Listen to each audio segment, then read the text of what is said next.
Ate, tignan mo itong nabili kong kwintas. Oh, ano meron dyan? Pag sinuot mo to, lahat ng gusto mo, magiging totoo. Sus, scam lang yan, para bilhin mo. Totoo nga ate, tingnan mo. Maging pangit sana ate ko. O di ba, wala naman nangyari, maganda pa rin ako. Tumingin ka sa salamin. Totoo nga, ibalik mo na ako sa dati. Ibalik mo na sa dati yung ate ko. Asa na nga yan? Gusto ko ng bagong cellphone. Wow, ang galing! Gusto ko na magka-jowa! Tumatawag. Hello? Hi, ako nga pala si Christian, yung jowa mo. Ha? Jowa kita? Bakit ang dumi ng bahay? Ano kayo dito mga boss? Maglinis nga kayo, punyeta! Nay, pwede tumahimik ka muna? Pwede bang honey bunch na lang yung tawagan natin? Anak, lalabas muna ako ha. Bibili lang ako ng ulam natin. Nay, huwag ka muna umalis. Oh, bakit? Natatakot ka dito sa bahay? Hindi, Nay. Ayaw mo ako umalis kasi gusto mo di umalis, no? Hindi, Nay. Alam ko na to. Ayaw mo ako umalis kasi baka bigla ka may dumating na parcel at wala kang pera. Kasi ako na naman ang magbabayad. Pwede, pero hindi yun, Nay. Ano nga, ha? Huwag ka muna umalis nang hindi ka gumagamit nitong YOU Sunbrella 2% Niacinamide Brightening Sunscreen. Ay, oo nga pala, anak. Nakalimutan ko maglagay niyan. Direct pa naman yung araw, oh. Alam mo namang ang daming bad effects ng UV rays ng araw sa balat natin. Buti pa to, may niacinamide, high UV shield, at no white cast. At hindi lang yon, nakaka-bright din to ng skin. Wow, anak, wala nga talaga siyang white cast at non-greasy din. Perfect talaga to. Sige na, Nay, umalis ka na. Papapuntahin ko yung jowa ko dito, ha? Ayan tayo, eh. Kinulong po ni nanay si Scarlett sa bodega. Ha? Anak? Anak! Walang ya talaga yung tita mo! Anak, sorry kung ngayon na ako nagpakita. Pinakulong kasi ako ng babaeng yan! Deserve mo makulong! Ikaw ang ikukulong namin dahil child abuse ang ginagawa mo. Ano? At hindi mo na din makukuha ang 50% ng mana. Hindi pwede! Nay, masaya ako na nandito ka na. At hindi na din tayo maghihirap dahil sa pamana ni tatay. Masaya din ako, anak. Siyempre kasama ka dito sa Manta.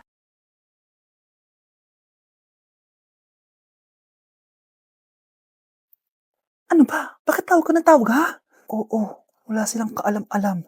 Sige na, baka mahuli pa tayo. Sa wakas, sa atin na ang mana. Maghahati tayo dito. Palayasin mo na yung mga batang yun, ha? Ako bahala. Ang galing talaga natin magpanggap date. Mga anak, aalis na tayo dito sa bahay. Lilipat tayo sa mas malaking bahay. O eto, mga gamit nyo, inimpake ko na. Talaga, Nay? Scarlett, huwag ka maniwala dyan. Nagpapanggap lang yung nanay mo. Samantha, ano yung mga pinagsasabi mo? Magjowa sila ni attorney. Sinet up nila tayo. Ganyan ba ang ugali mo, Samantha? Kaparehas ng nanay mong sinungaling? Samantha, ano ba? Kung ayaw mo sumama, edi wag. Sige, kung totoong anak mo talaga si Scarlett, saan at kailan mo siya ipinanganak? Ang dali naman yan. Edi sa Manila. Pinanganak ako sa ibang bansa. Hindi ikaw ang nanay ko. Ay, oo nga pala, sa ibang bansa pala. Sorry, nakalimutan ko. Ang dami namang drama. Total, nasa amin na ang mana. Umalis na kayong dalawa. Kung ayaw niyong pati kayo, ipakulong ko. Kung meron mang makukulong, kayong dalawa yon. Salamat sa pagtawag, Samantha. Inaaresto kita, attorney, sa kasong panloloko. Palpak ka talaga! Naisahan niyo ako ngayon, ha? Hindi pa ako tapos sa inyo. Talagang sinira mo yung sarili mo, attorney, para sa pera. At ang dami mo na palang naloko. Samantha, huwag na tayong maghiwalay, please. Oo, Scarlett. Dito lang ako palagi sa tabi mo. Kayong dalawa, mag-ingat kayo palagi, ha? Gamitin niyo ng maayos sa pamana ng tatay niyo. Salamat po. Kapag pinirmahan mo to, akin na lahat ng mga kayamanan mo. Oh, pirmahan mo na. Tita, wala naman ako field trip, ah. Hindi pa ba sinasabi ng teacher niyo na may field trip kayo? Anak, okay lang. Pipirmahan ko na to para makasali ka sa field trip niyo. Walang ya ka talaga, Rosa. Wala ka talagang titira sa akin, ha? Manda ka talaga sa akin. Mabilis ka talagang utuin, Susan. Salamat, Mare. Ramon, napapirma ko na siya. Atin na ang bahay, pera at mga ari-arian niya. Magaling ka talaga, Rosa. Kaso kailangan na natin kumilos na mabilis. Kasi sabi ng doktor, nagre-recover na yung mata niya. Ano?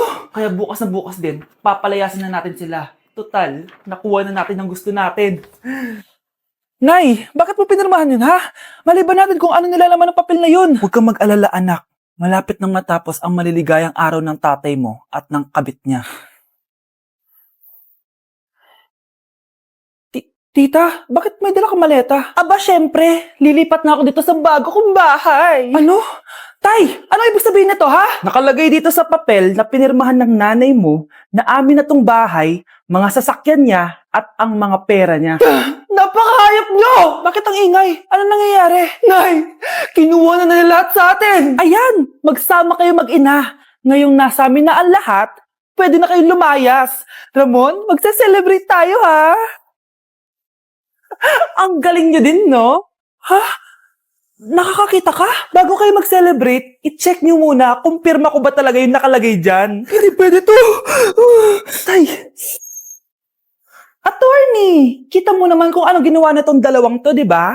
At nandito na rin ang ebidensya na magpapatunay na naghaharutan sila sa loob ng bahay ko. Anong gagawin niyo sa amin, ha? Mahal, huwag mo naman gawin sa amin to, please, oh. Magbabago ako, please. Oh, sorry kung natatapakan kayo pagka-love team nyo, ha? Arestuhin nyo na yung mga yan. Mag-celebrate kayo sa kulungan. Kayong dalawa, sumama na kayo sa akin sa presinto.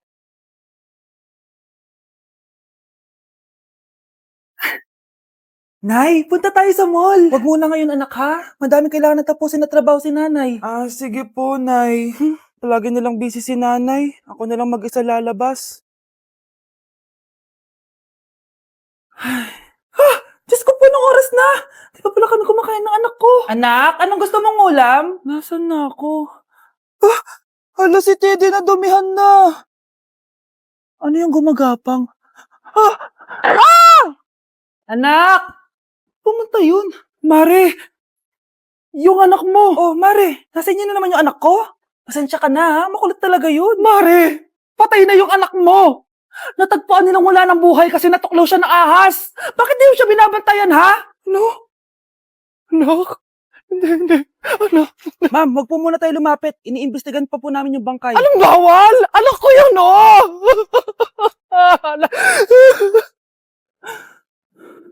Nay, punta tayo sa mall. Anak, buhay ka. Sige anak, labas tayo. Punta tayo ng mall. Yay! Pumunta kami ng mall. Oh anak, nag-enjoy ka ba sa mall? Opo, Nay. Nag-enjoy talaga ako. Kaso, nagugutom na ako, Nay. Kumain ka na anak. May tira pang pagkain dyan sa lamesa. May aasikasuhin lang ako trabaho, ha? Sige po, Nay. Ang sarap! Salamat naman at nabuhay ang anak ko. Anak, tapos ka na ba Anak? Anak! Anak! Ayoko mawala ka ulit sa akin! Nay, punta tayo sa mall! Bumalik na naman ako. May sumpa ata tong kwintas na to. Kailangan kitang itapon para tumigil na tong sumpa na to.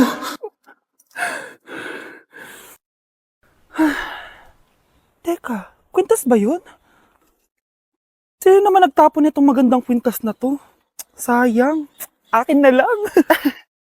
Tumatawag. Hello? Hello, ma'am. Kayo po ba yung nanay ni Samantha? Nabangga po kasi siya. Kailangan ano? Pumunta dito sa ospital. Nasagasaan anak ko! Iniisip mo pa rin ba yung sinabi ng dati mong asawa? Baka totoo nga. Na isa lang akong hampas lupa.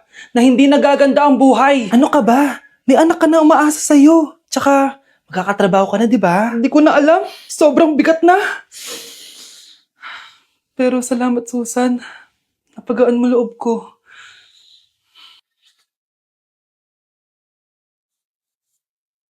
Hello, ma'am. Thank you for calling. How can I help you? Baby, wag ka muna umiyak, please. Sorry, ma'am. Ako muna bahala kay Scarlett, ha? Mag-focus ka lang dyan. Thank you, Susan. Yes, ma'am. I will help you. Scarlett, pagtanda mo, magiging proud sa'yo ang tatay mo. Tay, papasok na ako ng school, ha? Grabe na talaga, anak ko. Dalaga na talaga.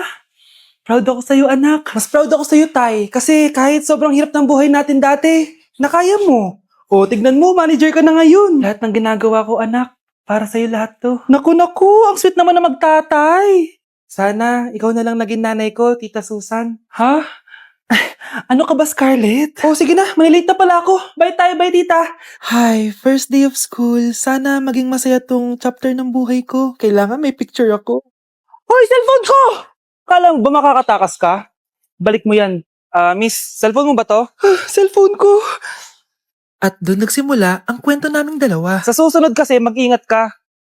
Salamat Simula nun, palagi na kami sabay kumain. At syempre, nagsishare ng baon. Palagi din kami tumatambay pag walang teacher at pinagchichismisan namin ang mga classmates namin. Sabay din kami umuwi hanggang sa... Uy, Scarlett! Tara, sabay na tayo umuwi.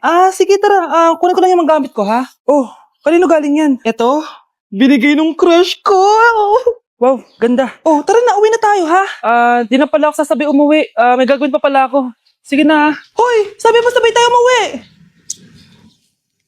Ano nangyari dun?